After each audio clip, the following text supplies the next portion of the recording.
رہا۔ اعوذ باللہ من الشیطان الرجیم، بسم اللہ الرحمن الرحیم۔ رب اشرح لی صدری ویسر لی امری واحلل عقدۃ من لسانی یفقہوا قولی۔ برادران عزیز، عاشقان و شیفتگان حضرت ابا عبداللہ الحسین، ماہ مبارک رمضان اندک اندک آرام راہ ملکوت کی طرف رواں دواں ہے۔ ہم وہ لوگ کہ جو ماہ مبارک رمضان کے شرف، کمال، اس کی معنویت اور اس میں موجود حقائق اور لطائف سے بے بہرا ہیں۔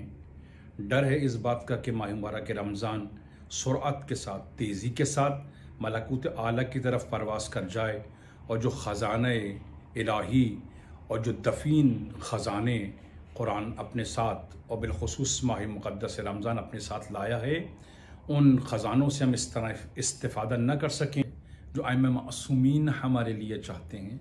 عزیزان گرامی، کل آپ کی پاک اور مقدس بارگاہ میں عرض کیا تھا اور آپ کے پاک اور مقدس چیزوں کو سپرد قلب کیا تھا، کچھ چیزوں کو۔ امید ہے کہ انشاءاللہ ان پاک چیزوں کے نقوش آپ کے قلب اطہر کے اوپر واضح، نمایاں، آشکار ہوں گے۔ عزیزان، کل عرض کیا تھا کہ اگر انسان کے اندر وسعت قلبی پیدا ہو اور انسان کے اندر تنگی قلب نہ ہو، یہی چیز انسان کو دنیا میں عزت دار، شرف مند، لوگوں کا محبوب اور لوگوں کا معشوق بنا دے گی۔ اور یہی وسعت قلبی انسان کو انبیاء کا ہمراز، اور انسان کو یہی پاک اور مقدس وسعت قلبی عالم بالا میں اور عالم ملکوت میں اور عالم برزخ میں وہ عظمتیں، وہ کمالات، وہ قرب رحمت الہی اور وہ قرب محبت الہی اور وہ ہمسائیگی مائیگی کہ جو انسان اس دنیا میں تصور نہیں کرتا۔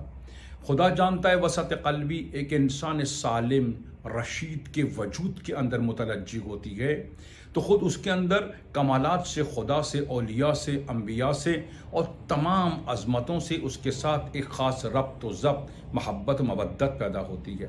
وسعت قلبی رکھنے والا انسان لوگوں کے لیے مرجع، رہبر اور رہنمائی کی حیثیت سے اور ہادی برحق کے عنوان سے لوگوں کے لیے باعث اتباع قرار پاتا ہے۔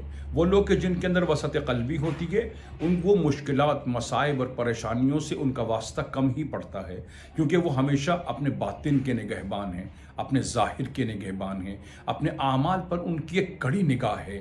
وہ غافل نہیں ہوتے، وہ نسیان کا شکار نہیں ہوتے، وہ اس پاک اور مقدس صفت الہی سے، اخلاقی کمالات سے اور اخلاقی فضائل سے آراستہ پیراستہ ہوتے ہیں۔ لہٰذا ایک لحظے کے لیے وہ دنیا کی طرف متوجہ نہیں ہوتے اور اپنے وسعت قلبی کی بنیاد کے اوپر آہستہ آہستہ خدا کے پاک اور مقدس حرم کی طرف ہجرت کر جاتے ہیں، اور دنیا و آخرت میں ان کے لیے ایک خاص مقام اور مرتبہ خدا نے معین اور متعین کیا ہوا ہے۔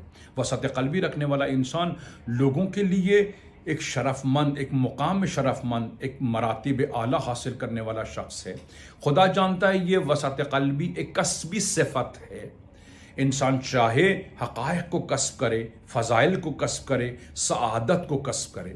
اگر خدا ہمیں دیکھے گا کہ ہمارے وجود کے اندر اخلاص اور خلوص موجود ہے اور ہمارے وجود کے اندر اللہ کی جانب ایک حرکت موجود ہے اور عالم غیب میں ایک کشش ہمارے لیے موجود ہے، تو خدا ہمارے قلب کے اندر ایسے ایسے عظمتیں، ایسے ایسے کمالات اور ایسے رمز و راز بیان کرے گا کہ انسان میں وہ طاقت نہیں ہے، قوت نہیں ہے، قدرت نہیں ہے، وہ قوت ادراک انسان کے پاس موجود نہیں ہے کہ وہ ان کمالات کا، ان عظمتوں کا، ان نعمتوں کا، ان شرف اور عظمتوں کا مشاہدہ کر سکے جو فقط اس شخص کو حاصل ہوتے ہیں کہ جس کو خدا نے وسعت قلبی عطا فرمائی ہو۔ وسعت قلبی رکھنے والا انسان سالم ہے، اس کی سلامتی ایک کامل اس کو حاصل ہے، اس کے وجود کے اندر ایک خاص قسم کی کشش اور رحمانیت ہے، اس کے اندر ایک خاص محبت، مودت ہے۔ یہ تمام عالم کو خدا کے جلوے کے عنوان سے دیکھتا ہے، یہ تمام چیزوں کو خدا کی رحمت کے عنوان سے دیکھتا ہے۔ زشتیاں، نجاستیں، کثافتیں اس کے قریب نہیں آتی۔ آہستہ آہستہ تمام عالم اس کے قلب میں سمٹنا شروع ہو جاتا ہے، اور خدا اس کے قلب میں اس قدر گہرائی عطا فرماتا ہے، اس قدر عمیق ہو جاتا ہے اس کا قلب کہ بڑی بڑی مشکلات، مصائب، پریشانیوں میں یہ پریشان نہیں ہوتا، یہ اس کے قلب کے اندر اضطراب پیدا نہیں ہوتا، اس کے وجود کے اندر تکلیف، اذیت و آزار پیدا نہیں ہوتی، بلکہ جیسے جیسے مشکلات اور مصائب اور پریشانیاں برستی رہتی ہیں باران رحمت کی مانند، ایسے ایسے اس کے چہرے کے اوپر سکون، قرار اور طمانینت پیدا ہونے لگتی ہے۔ خدا جانتا ہے وسعت قلبی انسان کے لیے کسبی ہے۔ انبیاء آئے ہیں تاکہ انسان سے کہیں کہ انسان تیرے میں یہ صلاحیت موجود ہے، تیرے میں یہ استطاعت موجود ہے، تیرے اندر یہ جذبہ اور جذابیت موجود ہے کہ تو چاہے تو اپنے قلب کو وسیع کر، چاہے تو اپنے قلب کو تنگ کر لے۔ جن لوگوں کے قلوب کے اندر وسعت قلبی موجود ہے وہ تمام عالم پر ایک کریمانہ نگاہ ڈالتے ہیں، وہ تمام بندوں کے لیے رحمانی صفات کے حامل قرار پاتے ہیں۔ ان کے اطراف میں رہنے والے، ان کے قریب رہنے والے، ان سے محبت و مودت کرنے والے، ان کے راستے کو روشن کرنے والے خود بخود صراط مستقیم پر چلے آتے ہیں۔ شیطان، ابلیس، لشکر شیطان، وہ جنود شیطان ان کا راستہ نہیں روکتا، ان کی فکر کو کمزور نہیں کرتا، ان کی ارادے کو کمزور نہیں کرتا، کیونکہ وسعت قلبی رکھنے والے شخص کا ارادہ آہانی ہے۔ خدا جانتا ہے جو لوگ اس دنیا سے بغیر ارادے کے جائیں گے، جن کے اندر ارادہ نہیں ہے، کوشش نہیں ہے، جد و جہد نہیں ہے۔ روایات میں عجیب ہے قرآن کی روایات، عجیب ہے قرآن کی آیات ربانی، عجیب ہے قرآن کی وہ چیزیں کہ جو انسان کو وسعت قلبی کی طرف متوجہ کرتی ہیں۔ مثلا سورہ عنکبوت قرآن کے دو عجیب سورے ہیں برادر عزیز، عاشقان و شفتگان قرآن کے دو عظیم سورے ہیں۔ ایک سورہ عنکبوت ہے، عنکبوت یعنی ضعف، کمزوری، لاغری، اور ایک سورہ ذوالفقار ہے، سورہ ذوالفقار یعنی سورہ حدید۔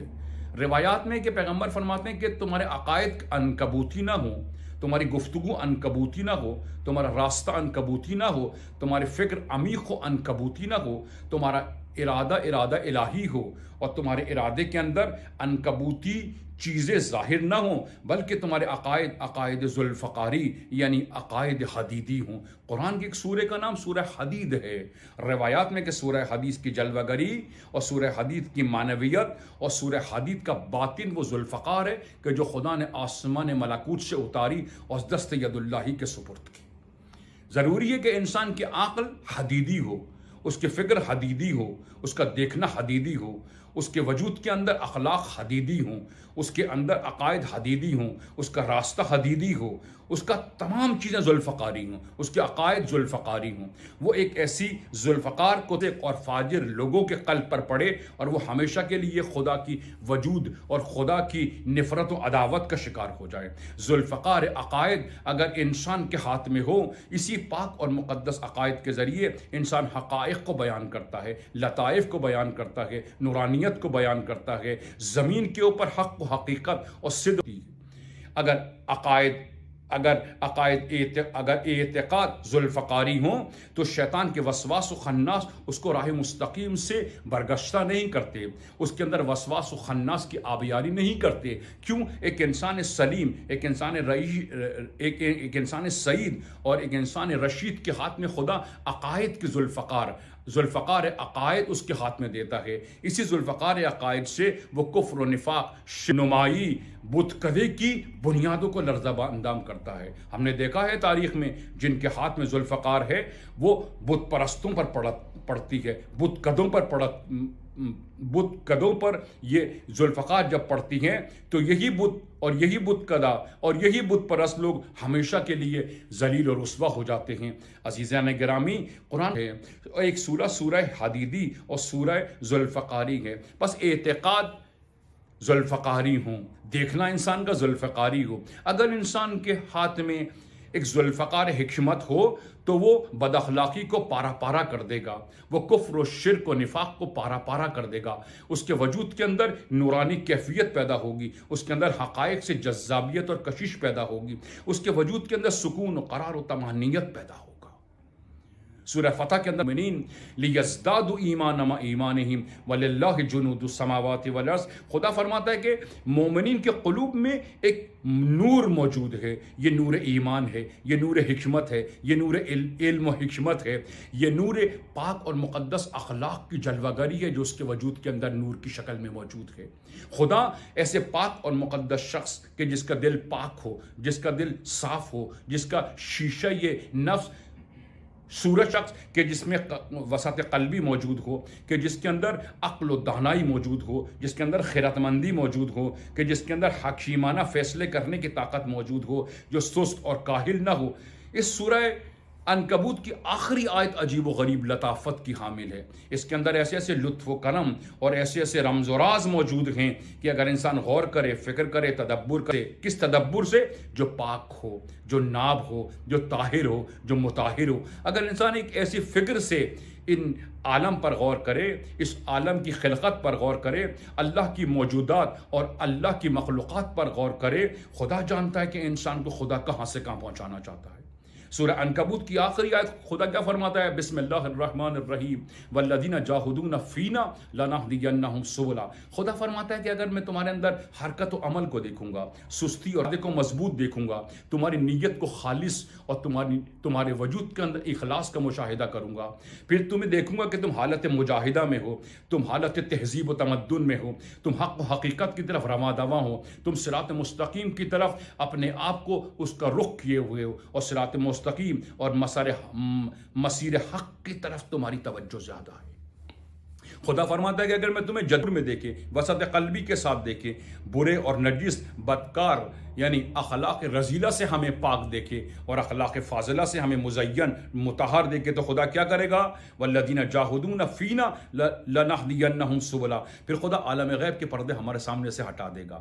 اگر خدا ہمیں عالم مشاہدہ میں دیکھے، عالم مجاہدت میں دیکھے، تقوی کے پاک اور الہی لباس سے آراستہ پیراستہ خدا ہمیں دیکھے، ہمارے چہرے کی تبسمی پر غور کرے، ہمارے وجود کو عطر تقوی سے آراستہ پیراستہ کرے، تو خدا کیا کرے گا؟ جب خدا ہمارے اندر اخلاص اور خلوص دیکھے گا اور خدا ہمارے اندر عالم غیب کی کشش کو پائے گا، یہ استطاعت، یہ صلاحیت خدا کی نگاہ میں اگر آ جائے تو خدا کیا کرے گا؟ خدا فرماتا ہے کہ میں پردے ہٹا دوں گا، عالم غیب کی نورانیت ان کے سامنے رکھوں گا، ان کو عقل و دانائی عطا فرماؤں گا، ان کو ذوالفقار حکمت سے ان کے وجود میں محبت، مودت اور پرچم صدق و صداقت اور پرچم ولایت اور پرچم توحید کو ان کے ہاتھوں میں تھما دوں گا۔ میں شیطان کی بنائی ہوئی بہت سارے جالوں کو ان کے سامنے سے ہٹا دوں گا، شیطان کے مکر و فریب ان کو سکھا دوں گا، شیطان کے مکر و فریب ان کو بتا دوں گا، وہ شیطان کے وسواس و خناس میں نہیں آئیں گے، وہ راہ صراط مستقیم پر عزت، شرف، اطمینان، سکون اور نجاستیں ہیں جو انسان کو راہ خدا سے دور کرتی ہیں۔ اس کی تربیت نہیں ہو پاتی، اس میں تہذیب و تمدن پیدا نہیں ہوتا، اس کے اندر اخلاقی کمالات پیدا نہیں ہوتے، وہ عقائد اس کے ضعیف ہو جاتے ہیں، اخلاق باختہ اس کے اندر ہو جاتا ہے، اس کے اندر اخلاقی کمالات پیدا نہیں ہوتے، اس کی شخصیت زوال اور اس کی شخصیت سقوط کر جاتی ہے، اس میں یہ صلاحیت نہیں ہوتی کہ ہادیان برحق رہبران اور انبیاء و اولیاء و صالحین اس کا ہاتھ پکڑے اور اس کو عالم ملکوت کی سیر کرائے۔ یہ سستی، یہ کاہلی، یہ حماقت، یہ جہالت، یہ تنگی قلب انسان کو اس قابل نہیں چھوڑتی کہ وہ اہل بیت علیہ السلام کے پاک اور مقدس دسترخوان پر محو پرواز ہو سکے، وہ ان کے پاک اور مقدس دست مبارک سے زیارت حاصل کر سکے۔ اس میں یہ صلاحیت نہیں ہوتی، یہ سستی، کاہلی، کسالت، حماقت، بے وقوفیاں، یہ کم عقلی، یہ کم فہمی، یہ تمام شیطان کو اس قابل نہیں چھوڑتی عزیزان گرامی کہ وہ مشکل کشا کو پکارے اور مشکل کشا اس کی امداد کرے۔ مشکل کشا کی امداد کن معنوں میں ہے؟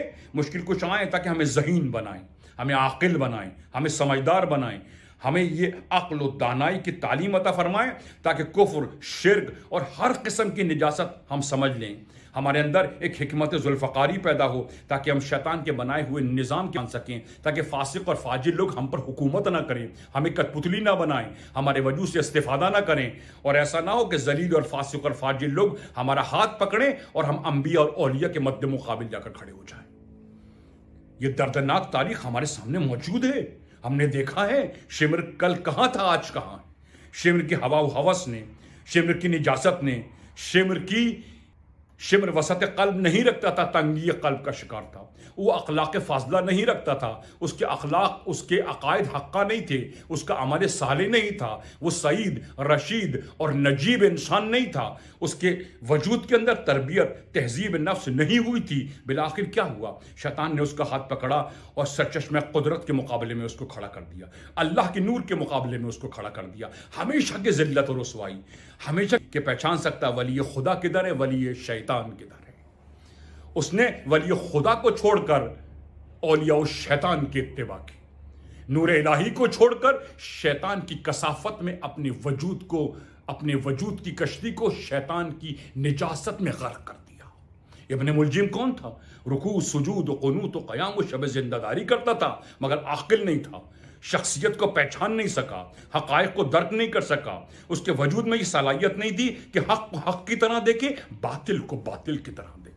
اس میں یہ صلاحیت نہیں تھی کہ خیر و شر کے درمیان تمیز کر سکے، اس میں یہ صلاحیت نہیں تھی کہ رحمان اور شیطان کے درمیان تمیز کر سکے۔ بالآخر کیا ہوا؟ وہ شقی ترین انسانوں میں شمار کیا گیا، ایک ایسا شقی انسان کہ جو بظاہر اپنی زبان سے عدالت کا عاشق ہے، مگر امام عدل کو قتل کر دیتا ہے، امام عدل و عدالت کو قتل کر دیتا ہے، وہ اللہ کی آیات کو، بینات کو، مرضات اللہ کے چراغ کو گل کر دیتا ہے۔ یہ کہاں سے چیزیں آئیں؟ اگرچہ کہ نماز پڑھتا تھا، اگرچہ کہ اس کی عبادات بظاہر اس کی عبادت گزار تھا، مگر اس کی عقل روشن نہیں تھی۔ یہ عبادی تمام چیزیں، یہ رکوع، یہ سجود، یہ قنوت و قیام، اگر عقل و دانائی کے ساتھ نہ ہو، وسعت قلبی کے ساتھ نہ ہو، تحقیق و تشخیص کے ساتھ نہ ہو، الہی اعتقادات کے ساتھ نہ ہو، اور پاک متبرک مقدس ایمان کی سرپرستی میں نہ ہو، یہی رکوع اور سجود و قنوت و قیام جو بے عقلوں کا ہے، احمقوں کا ہے، جاہلوں کا ہے، اوباشوں کا ہے، وہ سمجھتے ہیں دین فقط اس کا نام ہے، چند عبادات کرو اور بس۔ نہ، دین تمہارے قلب کو پاک کرتا ہے، تمہارے ظاہر کو پاک کرتا ہے، تمہارے فکر کو پاک کرتا ہے، تمہارے قلب کو پاک کرتا ہے، تمہارے اعضاء و جواہر کو پاک کرتا ہے، تمہیں قوت دیتا ہے کہ تشخیص کی قوت پیدا کرو تاکہ حق و باطل کو شناخت کر سکو، امام حق اور امام باطل کو شناخت کر سکو، ائمۃ الہدیٰ و ائمہ الکفر کی شناخت کر سکو۔ امام صادق کے پاس کچھ لوگ آئے، انہوں نے امام سے فرمایا کہ ہمیں بندگان خدا کی شناخت کا دستور بتائیے، ہم کیسے شناخت کریں لوگوں کو؟ امام نے فرمایا کہ لوگوں کی شناخت کا ذریعہ ان کا رکوع اور سجود و قنوت و قیام نہیں ہے۔ لوگوں کو ان کی نماز سے مت پہچانو، ان کے سجدوں سے مت پہچانو، یہ دیکھو کہ لوگوں کے امور کیسے ہیں، آیا عادلانہ امور ہیں، آیا امانت دار ہیں، آیا صدیق و صالحین ہیں، آیا حق و باطل کو پہچانتے ہیں، آیا مسیر حق اور صراط مستقیم پہ چلتے ہیں، آیا ان کا کلام نورانی ہے، آیا ان کے اطراف و جوانب کے اندر نورانیت پیوستہ ہے، وہ حق و باطل کو پہچانتے ہیں اور اپنے آپ کو سپرد ولایت کرتے ہیں۔ اگر ایسا نہیں کرتے، جان لو کہ یہ رکوع و سجود و قنوت و قیام یہ ایک انسان کی شناخت نہیں ہے۔ اگر آپ ایک انسان کو شناخت کرنا چاہتے ہیں کہ ایک انسان واقعی الہی یا غیر الہی ہے، رحمانی یا شیطان ہے، تو اس کا ذریعہ یہ نہیں کہ آپ مسجد میں جا کے دیکھیں کون نماز پڑھتا ہے کون نماز نہیں پڑھتا۔ ضروری نہیں ہے کہ نماز پڑھنے والا جو ہے وہ الہی و آسمانی ہو سکتا ہے وہ نماز کا عادی ہو۔ یہ نمازیں در حقیقت وسیلہ ہیں اخلاقی کمالات تک پہنچانے کا۔ خدا نے عجیب ترتیب اور عجیب دستور بیان کیا ہے۔ ہم سمجھتے ہیں فقط یہ عبادات انجام دینے سے ہم خدا کے قریب آ جائیں گے، نہ، یوں نہیں ہے۔ امام فرماتے ہیں ایسا نہیں ہے، عبادات کرنے سے کوئی آدمی خدا کی شناخت کو حاصل نہیں کر سکتا۔ عبادات فقط وسیلہ ہیں کمال تک پہنچنے کا۔ خدا نے ایک ترتیب، ایک دستور اور ایک ترکیب بیان فرمائی ہے۔ آئیے دیکھیے قرآن کی ان آیات پہ غور کریں۔ خدا کیا فرماتا ہے؟ استعینوا بالصبر والصلاۃ۔ خدا فرماتا ہے دیکھو جب مشکلات میں گر جاؤ، پریشانیوں میں گر جاؤ، مصائب میں گر جاؤ، حقائق دکھائی نہ دیں، حقائق کا چہرہ آلودہ ہو جائے، حقائق جلوہ گر نہ ہو سکے، تو کیا کرو؟ استعینوا بالصبر والصلاۃ، پہلے اخلاق سے اپنے دامن کو آراستہ کرو، پیدا کرو، حقائق کو تلاش کرنے کی کوشش کرو، جد و جہد کرو، کوشش کرو، سستی، کاہلی، کسالت سے اپنے دامن کو بچاؤ، تحقیق کرو، تشخیص کرو اور وادی پر اثر میں اتر جاؤ۔ گھبراؤ نہیں، پریشان نہ ہو، بلکہ کوشش کرو کہ تمہارے اندر اخلاقی کمالات پیدا ہوں۔ فما استعینوا بالصبر والصلاۃ، پہلے اخلاقیات ہے بعد میں عبادات۔ قرآن میں کوئی عبادت ایسی بیان نہ کی گئی ہو کہ جس کے پہلے اخلاقی کمال۔ کتنے ہی ایسے لوگ ہیں، خود ابا عبداللہ کے مد مقابل جو لوگ ہیں، یہ وہ افراد نہیں ہیں کہ جو نماز نہیں پڑھتے تھے۔ خود جنہوں نے حضرت زہرا کا گھر جلایا یہ صاحب رکوع و سجود تھے، ان کے چہرے کے اوپر ایک وسیع ریش موجود تھی، مگر عقل، حقیقت، شناخت، معرفت، نورانیت کوئی چیز ان کے اندر موجود نہیں تھی۔ وہ نہیں جانتے تھے کون کعبہ الہی کو جلا رہے ہیں، وہ نہیں جانتے تھے کہ مرکز علم و حکمت ہدایت کو نظر آتش کر رہے ہیں۔ نماز پڑھتے تھے، رکوع کرتے تھے، مگر حقیقت سے آگاہ نہیں تھے، امام مبین کو پہچاننے سے قاصر تھے۔ انہوں نے اپنا ہاتھ شیطان کے ہاتھ میں دے دیا تھا۔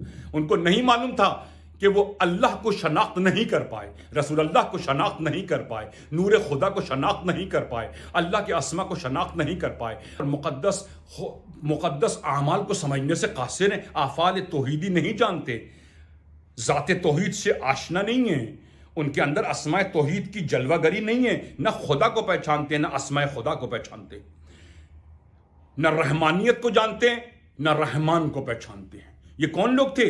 ان کے رکوع، ان کے سجود، ان کے قنوت و قیام نے ان کو کس منزل کثافت و ذلت اور رسوائی پہ لے جا کر کھڑا کر دیا۔ عزیزان گرامی، عاشقان، عقل و دانائی حاصل کرو، خیرت مندی حاصل ہو، اور اگر خدا تمہیں دیکھے گا والذین جاہدون فینا لنہدینہم سبلا، اگر خدا تمہیں دیکھے گا کہ تم طلبگار و حق و حقیقت کے، تم عاشق و صدق و صداقت کے، تم چاہتے ہو کہ عدل و عدالت کا پرچم اس تمام عالم پہ سربلند ہو، خدا جانتا ہے اخلاقی کمالات کے لیے تمہیں پیدا کیا گیا ہے۔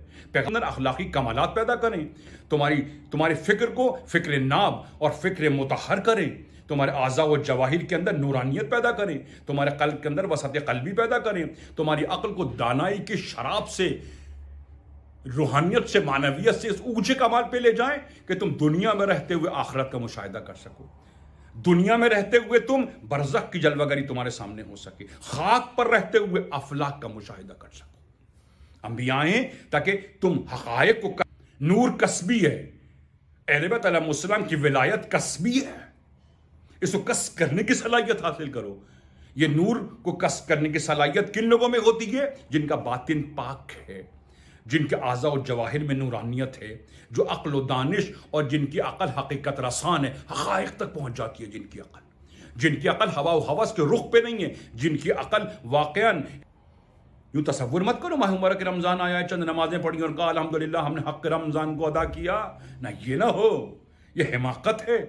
کوشش کرو کہ رمضان آیا ہے تمہارے وجود کے اندر نورانیت پیدا ہو جائے، رحمانیت پیدا ہو جائے، تمہارے اعضاء و جواہر کے اندر ایک کشش پیدا ہو عالم غیب کے اندر، تمہارے پورے وجود کی مملکت کے اندر حد اعتدال، عدل و عدالت کے عاشق ہو، صدق و صداقت کے عاشق ہو، تم علم و حکمت کو تلاش کرو اور پاک اور متبرک اور مقدس صفات و اوصاف و کمالات سے اپنے وجود کو مزین کرو۔ آج آپ دیکھیں کیا صورتحال ہے ہماری، آج ہم کہاں ہیں؟ مسجدیں بھری ہیں لیکن اخلاقی کمالات سے خالی ہیں۔ آج ہم امام علی سے کہتے ہیں کہ یا مشکل کشا ہماری مشکل کشائی کرے۔ کون سی مشکل کشائی؟ ام المومن آئی اور ہمارے ذہن کو تیز فہم، حماقت کو ختم کرے، ہماری فکر کو پاک کرے، اپنے دست ید اللہ سے ہماری فکر کے اندر ہماری نجاستوں کو ختم کرے، دست ید اللہ کے آب رحمت کے ذریعے ہمارے وجود کو پاک کرے، تاکہ ہم آپ کی معرفت حاصل کر سکیں، آپ کو شناخت کر سکیں، آپ کے سرخ رخسار پر گرتے ہوئے آنسوؤں کے نظارہ گر ہم قرار پائیں، ہم اس حقیقت کو تلاش کر سکیں جس حقیقت کو بتانے کے لیے آپ عالم قدس سے اندر پیدا نہ ہو، ہمارے قلب میں وسعت پیدا نہ ہو، ہمارے قلب میں تنگی رہے، ہماری فکر ناب نہ ہو سکے، ہماری فکر نجس رہے، ہماری زبان سے کہیں ایسا نہ ہو کہ ہم بندگان خدا کے پاک اور مقدس قلوب کو ریزہ ریزہ کر دیں۔ روایات میں کہ قلب مومن در حقیقت وہ مقام عظیم ہے، روایات میں ہے، خدا فرماتا ہے کہ میں آسمان و زمین میں یہ استطاعت و صلاحیت نہیں ہے، یہ وسعت اور یہ گیری اور گہرائی نہیں ہے، یہ عمیق نہیں ہے آسمان و زمین کے جہاں میں سما جاؤں، میں فقط قلب مومن میں سماتا۔ قلب مومن ایک پاک مقام ہے جو اللہ کے نور سے منور ہے، کہ جس کے قلب کے اندر وسعت قلبی موجود ہے، جو تمام عالم ایک نقطے کی مانند ان کے قلب کے اندر موجود ہے۔ اگر تمام دنیا کی بادشاہت، حکومت اس کے سامنے رکھ دی جائے تب بھی خوش ہونے والا نہیں ہے، لپکنے والا نہیں ہے، حاصل کرنے والا نہیں ہے، حرص و لالچ اس کے درمیان موجود نہیں ہے، اور تمام دنیا کی نعمتوں سے سلب کر لی جائیں پریشان نہیں ہوتا، آزودہ خاطر نہیں ہوتا، غمزدہ نہیں ہوتا۔ کیوں؟ اس کے قلب کے اندر خدا کی سلطنت کا ظہور ہے، وہ تمام عالم پر کرامت کی نگاہ ڈالتا ہے اور تمام چیزیں اس کی نورانیت سے استفادہ کرتی ہیں، وہ اپنے گھر والوں کے لیے کریم ہے، جمیل ہے۔ عجیب عجیب دعائیں ہیں اس ماہ مقدس رمضان کے اندر، یا اسمہ الدوا و ذکرہ الشفا، خدا کی قسم دوا، یہ کون سی دوا ہے جو ہمارے نجس قلوب کو پاک کر دے، یہ کون سی دوا ہے جو ہمارے اندر نجاستوں کو، کثافتوں کو، جہل، خود پرستی، خود خواہی، خود نمائی جیسی شیطانی ابلیسی نجاستوں کو ہم سے دور کر دے. یا اسمہ الدوا وذکرہ الشفا. کون سا ذکر؟ وہ ذکر جو ہمیں کثافت سے نکالے، ظلمات سے نکالے، تاریکی سے نکالے، نفاق کی نجس وادی سے ہمیں ہجرت سوری اور ہجرت معنوی پر مجبور کر دے. یہ کون سا ذکر ہے کہ جو ہمیں غفلت کے ایوانوں سے نکالے اور ہمیں خدا کے حریم مقدس میں جانے کے لیے آمادگی پیدا ہو. عزیزان گرامی، یوں نہ ہو کہ رمضان گزر جائے اور ہم بخیل رہیں، ہماری فکر کمزور رہے، ہم حق کو شناخت نہ کر پائیں، اللہ کے مہمان کی اس طرح استقبال نہ کر پائیں جس طرح کے استقبال کرنے کا حق ہے. کمالات حاصل نہ کریں، اخلاقی کمالات حاصل نہ کریں. رمضان اپنا سفرہ سمیٹ لے، اپنے سفرے کو، اپنے دسترخوان کو جام کر لے اور اس پر جو معنوی، الہی، آسمانی، ملکوتی نعمتیں ہیں اس کا کوئی ذائقہ ہمارے وجود کے اندر پیدا نہ ہو سکے. چنا ہو کہ رمضان گزر جائے اور موت کا ہنگام سامنے آئے، خدا کہے گا وائے ہو تم پر، مقدس رمضان تمہارے گھروں میں اترا، تمہارے صحن اقدس میں اترا، تمہیں آواز دی، ایک سینی رحمانی میں الہی و آسمانی و خدائی تحفے لے کر آیا، مگر تم میں یہ استطاعت نہیں تھی، یہ صلاحیت نہیں تھی کہ رمضان کی سینے میں جو تحفے تحائف ہیں ان تحفوں کو تم حاصل کر سکو. خدا ان تحفوں کو میں کیسے حاصل کروں؟ بس 2 باتیں کہتا ہوں اور پھر آپ سے اجازت چاہتا ہوں. عزیزان گرامی، جان لو، یقین کر لو، تکبر شیطان کی میراث ہے، تواضع انبیاء کی میراث ہے. جب تک کسی انسان کے اندر تکبر کی نجاست موجود ہے، رکوع کرے، سجود کرے، قنوت کرے، قیام کرے، سجدہ کرے، خدا کی قسم خدا اس پہ کرامت کی نگاہ نہیں ڈالتا، خدا اس پہ رحمت کی نگاہ نہیں ڈالتا.